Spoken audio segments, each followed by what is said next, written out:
안녕하세요, 여러분. 오늘은 디딤 영상 세 번째 시간, 환율의 뜻과 계산에 대해서 알아보는 날입니다. 여러분, 환율은 사실 일상생활에서 꽤 자주 여러분이 접하게 되는 것 같아요. 그래서 환율에 대해서 정확하게 한번 이해를 해보도록 하겠습니다. 매우 간단한 내용부터 한번 살펴볼 건데요. 예를 들어 빵이 1,200원이고요. 우유도 1,200원이고요. 1달러가 우리나라 돈으로 1,200원이라고 한번 해볼게요. 그러면 사실 이거는 모두 다 세 개 다 같은 가격을 갖는 물건이라고 생각해도 좋거든요. 만약에 여러분이 빵과 우유를 한 개씩 구매한다면 원화로 당연히 얼마가 필요하겠어요? 1,200원, 1,200원 구매를 할 거니까 당연히 2,400원이 필요하겠죠. 네, 2,400원이 필요합니다. 빵과 우유를 한 개씩 만약에 구매를 하는데 이번에는 원화로 구분하는 게 아니라 달러로 구매를 할 거래요. 그러면 1달러가 1,200원이었으니까 여러분 얼마라고 생각하면 되겠어요? 맞아요. 2달러라고 생각하면 되겠죠? 그래서 결국 2달러랑 2,400원은 같은 가치를 갖는구나 라고 생각하시면 될 것 같습니다. 지금 그 내용이 여기 잘 정리되어 있고요. 그래서 이거 한 번만 더 정리를 해보면요. 어떤 상품 1단위를 구매하기 위해 지불하는 금액이 그 상품의 가격인 거 알고 계시죠? 예를 들어 빵 한 개를 구매하기 위해 지불하는 금액이 그 빵 한 개의 가격이에요. 그런데 이 둘의 가치는 말하자면 같은 거죠. 빵 한 개가 1,200원이라고 하면 빵 한 개의 가치와 1,200원의 가치는 같은 거라고 생각해서 우리는 서로 교환할 수 있습니다. 근데 마찬가지로 미국 달러 한 개도 한 개의 상품으로 우리가 생각을 해보자는 거예요. 그러면 미국 1달러를 구매하기 위해서는 우리는 원화를 1,200원을 내야 한다면 그게 그 원화의 가치라고 생각하시면 됩니다. 이렇게 가치가 같은 두 화폐는 서로 교환할 수 있는데요. 두 나라 사이의 화폐 교환 비율을 우리는 환율이라고 부르기로 약속을 했어요. 근데 이 환율은 고정되어 있는 걸까요? 변할까요? 네, 계속해서 변하고 있습니다. 특히 최근에 우리나라는 여러 가지 이슈로 인해서 원화 가치가 저평가되는 사례가 늘어나고 있고요. 원화 가치가 저평가될수록 1달러를 구매하는데 필요한 원화가 많아지겠죠. 그래서 환율이 지금 계속해서 올라가고 있는 거다라고 생각하시면 좋을 것 같아요. 참고로 우리나라의 화폐 단위는 원이잖아요. 미국은 달러를 쓰고요. 그 다음에 일본은 엔을 쓰고요. 영국은 파운드를 쓰고요. 유럽연합 EU는 유로를 써요. 그래서 이런 주요 국가의 화폐 단위를 알아두는 것이 중요하고요. 특별한 언급이 없으면 달러는 뭐 호주 달러도 있지만 미국 달러를 의미한다라는 걸 알고 계시면 좋을 것 같아요. 하나만 더 보자면요. 다음 페이지에 보면 여러분 한 장을 더 넘겨보시면요. 요것도 나오거든요. 주요 국가의 통화 표기. 좀 전 거는 그 단위였다면 우리나라는 코리아의 원이라고 해서 한국 원화를 이렇게 KRW로 쓰고요. 미국의 달러라고 해서 USD라고 쓰고요. 일본의 엔화라고 해서 JPY라고 쓰고 중국의 위안화라고 해서 CNY라고 쓰고요. 유럽연합의 유로화라고 해서 EUR이라고 쓰고요. 호주 달러라고 해서 AUD 이런 식으로요. 통화 표기는 이렇게 된다는 것도 한번 같이 알아두도록 하겠습니다. 여기는 이따가 잠시 후에 다시 돌아올게요. 그래서 여기 다시 여러분은 지금부터 24쪽을 보시면 될 것 같아요. 자, 24쪽에서요. 환율을 포기하는 방법은 자국 통화와 외국 통화 중 어느 통화 1단위를 기준으로 하느냐에 따라 당연히 다르게 표기하는데요.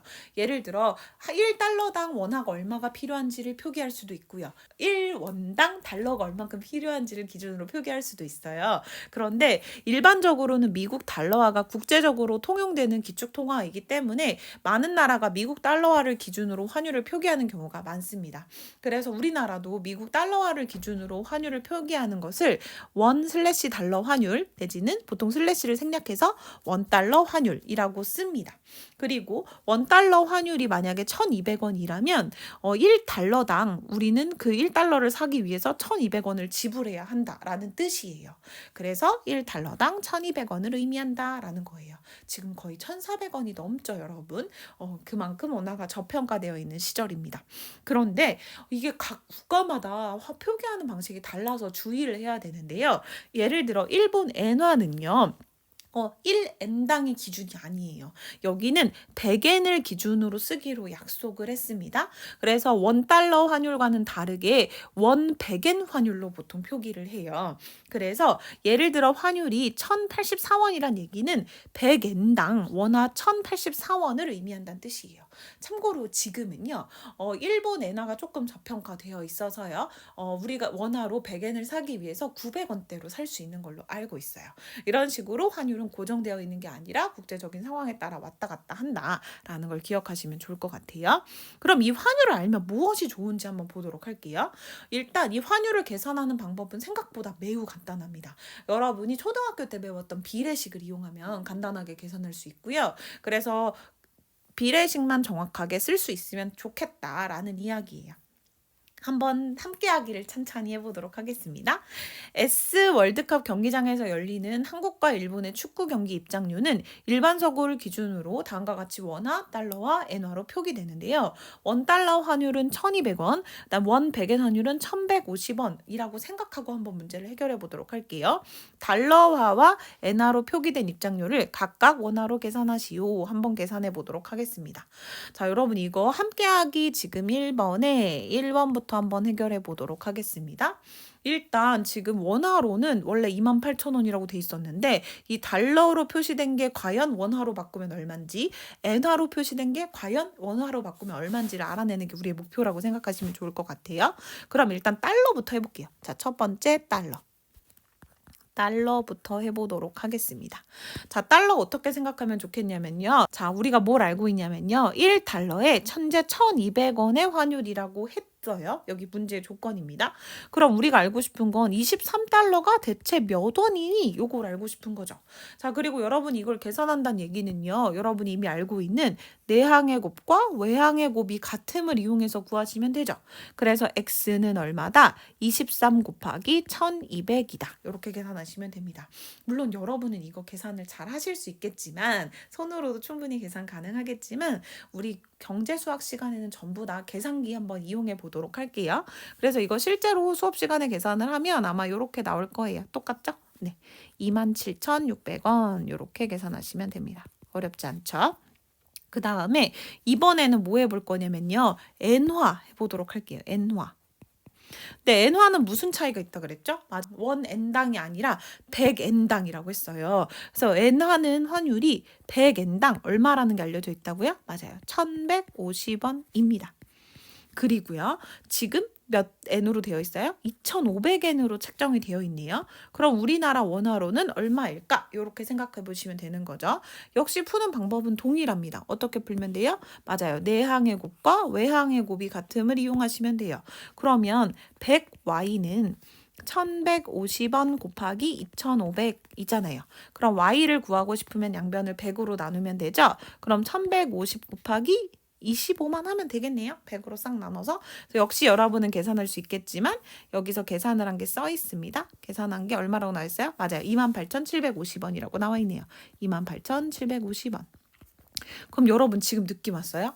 지금 23달러는요. 현재 원달러 환율에서 27,600원이고요.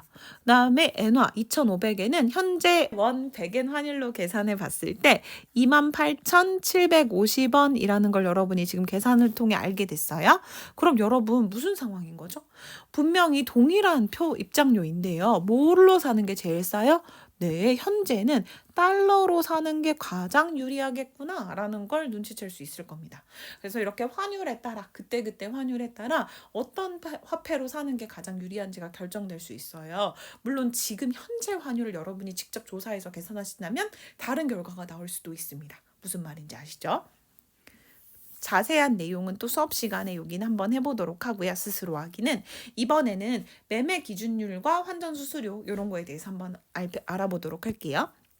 자, 매매 기준율이 뜻하는 건 뭐냐면요, 여러분. 당일 거래된 거래량과 외환 거래량이겠죠? 그다음에 환율을 기준으로 가중평균해서 만든 다음날 외환 거래의 기준이 되는 환율이라고 생각하시면 돼요. 그래서 오늘 거래량이랑 오늘 환율을 막 이렇게 가중평균을 해가지고 다음날 환율을 결정하는 거고, 이게 다음날 딱 시작하는 환율이라고 생각하시면 좋을 것 같습니다.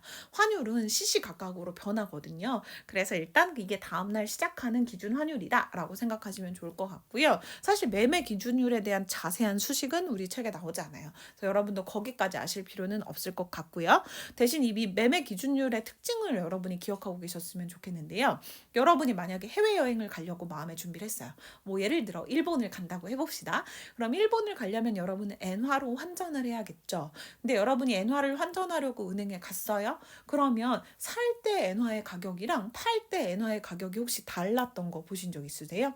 완전 다릅니다. 보통 살 때 가격이 높을까요? 팔 때 가격이 높을까요? 당연히 살 때 가격이 높습니다. 만약에 여러분 팔 때 가격이 높다고 해볼게요. 그러면은 싸게 사가지고 비싸게 팔아서 환차익을 남기려는 시도를 하겠죠. 그런 일이 생기면 안 되기 때문에 일반적으로 어떻게 생각하시면 좋겠냐면요. 은행에서도 뭔가 특정한 화폐를 다른 화폐로 교환해 주려면 그 은행 직원의 수고가 들어가죠. 은행에서 준비해야 되는 어떤 것들이 있잖아요. 그래서 은행이 떼어가는 수수료가 있습니다. 그 수수료가 환전 수수료라고 생각하시면 좋겠는데요. 보통은 살 때가 제일 비싸고 매매 기준율이 중간이고 팔 때가 가장 쌉니다. 이런 특징을 가지고 있어요. 그래서 살 때 환전 수수료는 살 때 환율에서 매매 기준율을 빼서 구하면 되고요. 팔 때 환전 수수료는 매매 기준율이 더 크니까 매매 기준율에서 팔 때 환율을 빼서 구하시면 됩니다. 함께하기 2를 통해서 우리가 한번 이해를 해보도록 할게요. 지호 씨는요, 중국 출장으로 9월 15일에 출국하여 9월 29일에 귀국할 예정이래요. 중국 가시는군요. 그러면 환전은 당일에 할 거래요. 미리 하지 않고 당일에 할 거고요. 그럼 우리는 9월 15일 기준으로 환전을 할 거라는 걸 눈치챌 수 있는 거죠. 그리고 원 위안 환율을 알려줬습니다. 그럼 여러분 9월 15일은 출국할 거니까요. 갈 때는 환전할 때 사야겠죠? 네, 맞아요. 위안화를 사가야 됩니다. 그러니까 요거 살 때 환율을 적용을 받을 거고요. 그다음에 9월 29일에는 돌아왔죠? 그럼 남은 돈을 환전할 때는 팔 때 환율을 적용받겠죠? 네, 일단 이럴 거라는 생각을 하시면 됩니다. 근데 보시면 알겠지만 매매 기준율도 날짜마다 다 달라요. 계속 환율은 달라지고 있고요. 일단 매매 기준율보다 살 때가 훨씬 높고 팔 때가 훨씬 낮은 거 눈치채셨죠? 어느 시점에도 마찬가지입니다. 매매 기준율을 기준으로 살 때는 높고 팔 때는 낮아요. 그래서 요 사이의 수수료가 살 때 환전 수수료, 요 사이 수수료가 팔 때 환전 수수료라고 생각하시면 될 것 같아요. 자, 지금 지호 씨는 어떤 생각을 가지고 있냐면 출장 경비로 5천 위안을 환전하려고 합니다. 이때 얼만큼의 원화가 필요한지가 궁금한 거예요. 자, 해볼게요. 자, 너무 어렵게 생각하지 마시고 1번 한번 해보도록 할게요.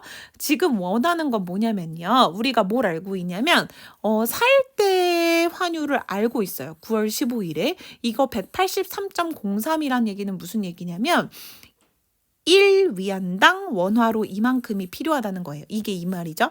1위안, 위안이 기준이에요. 1위안당 원화로 얼마인가 라는 뜻이거든요. 그래서 이렇게 생각하시면 되겠습니다. 1위안당 원화로는 183.03원이 필요한 거예요. 근데 우리가 필요한 건 5천 위안이죠. 맞아요. 여기가 위안 자리였어요. 그럼 이쪽에 비례식을 쓸 때 이쪽이 위안 자리로 쓰시면 되는 거예요. 그래서 여기다가 5천 위안이 과연 얼마일 것인가 이런 비례식을 세우시면 됩니다.